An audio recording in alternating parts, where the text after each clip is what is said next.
有一个天气真好的冬天，狗兄无用咧拍你，人受一个是你。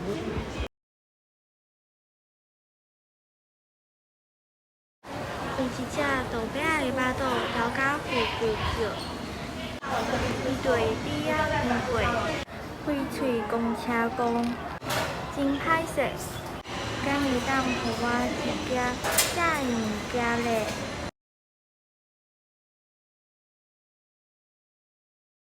狗兄问大饼先生，你是安怎惹人无捡一寡遮的物件咧？大饼讲我惹人无用手赶佚佗，无时间捡。